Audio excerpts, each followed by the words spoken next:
Hey everyone, welcome to another 3-ish Minute Thursday with me, Jess Voigt Page, and the Baron.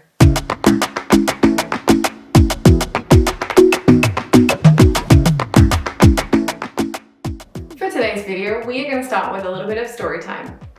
Once upon a time, in a faraway land, lived a princess locked away in a tower. No, I'm kidding, not that kind of story. This isn't a very long story, but I do want to take you on a journey back to Australia in a classroom in 2006. It was the first week of 12th grade for my friends and I, and as was tradition at my school, we had a guest come and talk to us, the graduating class, as we embarked on our final year of high school.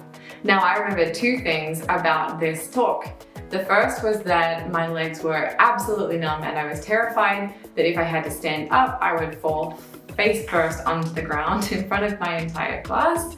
And the second was when the speaker said that 80% of the jobs and careers in the future did not yet exist. I don't know exactly how true that statistic actually is, but in 2006, YouTube was only 1 year old, so I'd have a hard time believing if it's not at least close. And I think this is a really great way for us to think about our careers in music. Why? Because if you're anything like me, at some point in your career, you have freaked out about being trained for a job or a career path that does not exist.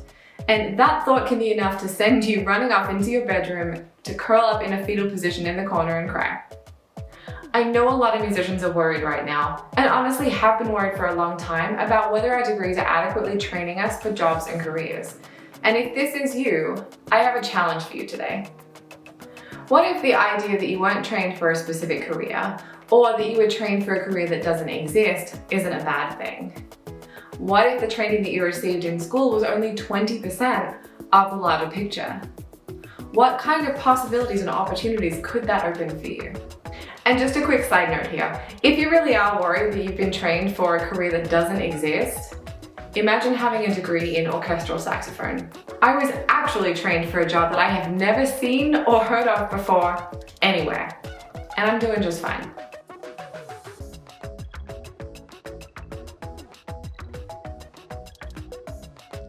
But the fact that I was trained for a career that doesn't exist gives me the permission to look beyond the traditional scope and to create a career for myself that I love and that suits me, and that allows me to create the impact in the world that I know I was meant to. I love what I learned in school. I am obsessed with what I didn't. So if you are worried that you've been trained for something that doesn't exist, don't think of that as a bad thing. Retrain your thinking, focus on the fact that there is still 80% of the world out there for you to discover, and that possibility and opportunity is endless. To round out today's video, I have a couple of questions for you to answer to spark that creativity and get you thinking about what is possible. Question number 1, what do you want from your career? Not what have you been told to want from your career. Number 2, how can you leverage what you are learning or what you have learned to set yourself on a path to achieve that dream? And number 3, what can you add to start building that 80% of the future that's still out in front of you? If you're up for it, let me know in the comments below. If you liked today's video, please go ahead and click like and subscribe. It means a lot to me. And then go ahead and share it with all of your friends.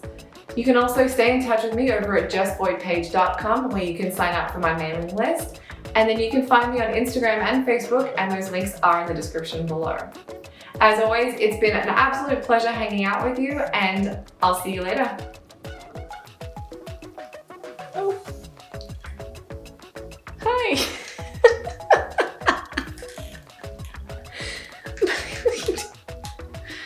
Oh my goodness, I love that I have all this on camera.